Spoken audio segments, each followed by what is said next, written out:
चालू बहू। कमलेश और उर्मिला जी के दो बेटे थे। बड़े बेटे का नाम था अंशुल और छोटे बेटे का नाम प्रदीप। दोनों की शादी हो चुकी थी। अंशुल की पत्नी सीमा और प्रदीप की पत्नी काव्या थी। बड़े बेटे अंशुल की पत्नी सीमा सीधे सादे स्वभाव की, वहीं दूसरी तरफ प्रदीप की पत्नी बड़े ही चालू स्वभाव की। मम्मी जी, मैंने किचन का सारा काम कर दिया है, नाश्ता बन गया है। आपको जब भी खाना हो मुझे बता देना। ठीक है बहू, थोड़ी देर के बाद मैं तुम्हें बताती हूँ। तभी काव्या रसोई में पहुँचती है और वहाँ पर नाश्ता देखती है। अरे क्या बात है, जेठानी जी ने तो अच्छा खासा ब्रेकफास्ट बना कर रखा हुआ है। जल्दी से अपना टिफिन पैक कर लेती हूँ, ऑफिस जाकर मजे से खाऊंगी। काव्या अपने टिफिन में खूब सारा ब्रेकफास्ट पैक कर लेती है, अपने लिए भी और अपनी ऑफिस की सहेली के लिए भी। अरे काव्या चलो, तुम्हारा ऑफिस का टाइम हो गया है, मैं तुम्हें रास्ते में छोड़ दूंगा। हाँ हाँ चलिए, मैं तैयार हूँ। थोड़ी देर के बाद, सीमा बहू मेरे लिए नाश्ता ले आओ। अरे मैंने तो इतना सारा ब्रेकफास्ट बना कर रखा था, कहाँ चला गया? अभी तक तो किसी ने खाया भी नहीं है। अरे क्या हुआ बहू, नाश्ता लाने में इतनी देर क्यों लग रही है? मम्मी जी, मैंने नाश्ता बनाया तो था, लेकिन पता नहीं कहाँ चला गया। किचन में तो कुछ भी नहीं है। ये कैसी बात कर रही हो तुम? नाश्ता कहाँ चला जाएगा? मुझे तो लगता है तुम मुझे पागल बना रही हो। तुम्हारा काम करने का मन नहीं है ना? नहीं नहीं मम्मी जी, ऐसी कोई बात नहीं है, मैंने सच में ब्रेकफास्ट बनाया था। शाम को काव्या ऑफिस से लौट कर आती है और वो डिनर बनाती है। खाना खाते वक्त उर्मिला जी अपनी नाराजगी दिखाती है। काव्या बहू, तुमने तो खाना पूरा बनाया है ना, कम तो नहीं पड़ जाएगा? मम्मी जी क्या बात है, आप ऐसा क्यों कह रही हैं? हाँ मम्मी, हमारे घर में तो नाश्ता खाना सब कुछ पूरा ही बनता है। आप आज ऐसे क्यों पूछ रही हैं? अरे बेटा, ये तो तू अपनी बीवी से ही पूछ। सुबह मेरे लिए नाश्ता ही नहीं बनाया। अरे भाभी, आपने ये क्या किया? मम्मी जी के लिए ब्रेकफास्ट क्यों नहीं बनाया? नहीं नहीं, ऐसी कोई बात नहीं है, ब्रेकफास्ट बनाया था मैंने, लेकिन पता नहीं कहाँ चला गया। अरे भाभी, घर में रखा हुआ नाश्ता कहाँ गायब हो जाएगा?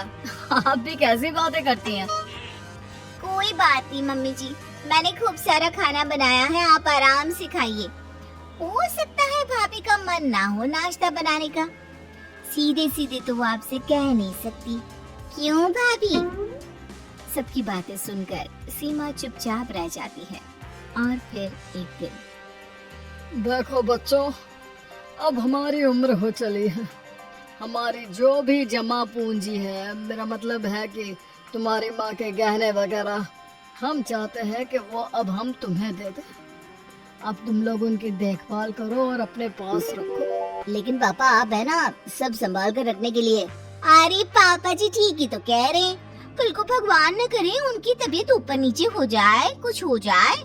अब इस उम्र में किस चीज का क्या पता है ना?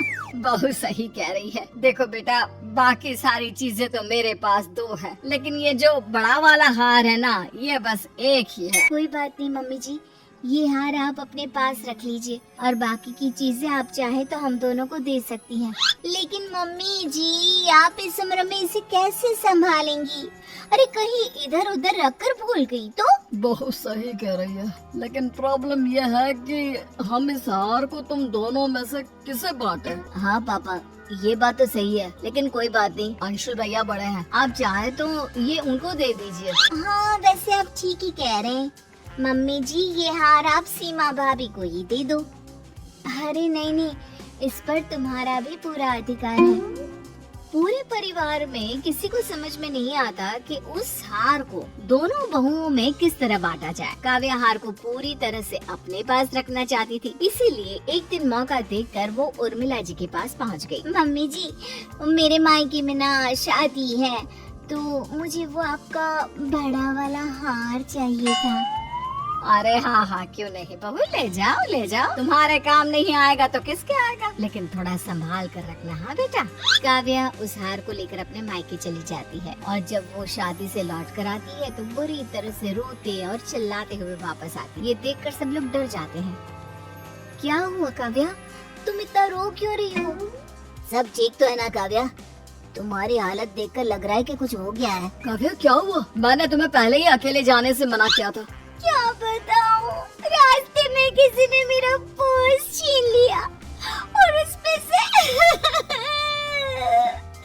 मम्मी जी का बड़ा वाला जो हार था ना। आप सब प्लीज मुझे माफ कर दीजिए। हे भगवान, ये सब क्या हो गया?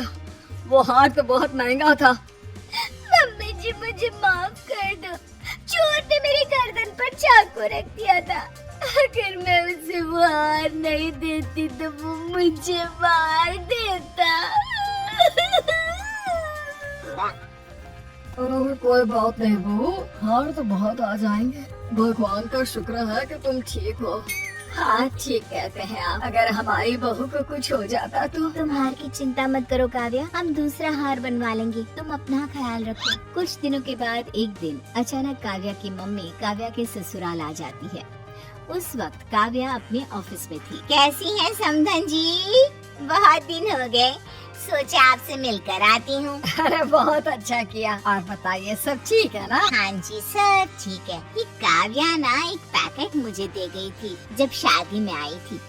पहले तो मुझे पता ही नहीं था इसमें क्या है, लेकिन जब खोलकर देखा तो कुछ कीमती सामान था, इसलिए सोचा सही समय पर उसे वापस दे देती हूँ। अच्छा, जरा दिखाइए क्या है इसमें। उर्मिला जब उस पैकेट को खोलकर देखती है तो उसमें वही वाला हार निकलता है जिसके लिए काव्या ने कहा था कि वो चोरी हो गया है। जब काव्या ऑफिस से लौट कर आती है।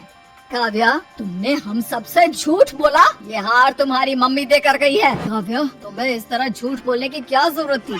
बहू, अगर तुम्हें ये हार चाहिए था तो सीधे सीधे कह देती। मुझे माफ कर दीजिए, मुझे लगा कि मैं अपनी चालाकी से हार खोने का नाटक करूंगी और फिर वो हमेशा के लिए मेरे पास ही रहेगा। और मुझे क्या पता था कि मेरी अपनी मम्मी ही मेरी चालाकी को सबके सामने इस तरह खोल कर रख देगी। I'm sorry।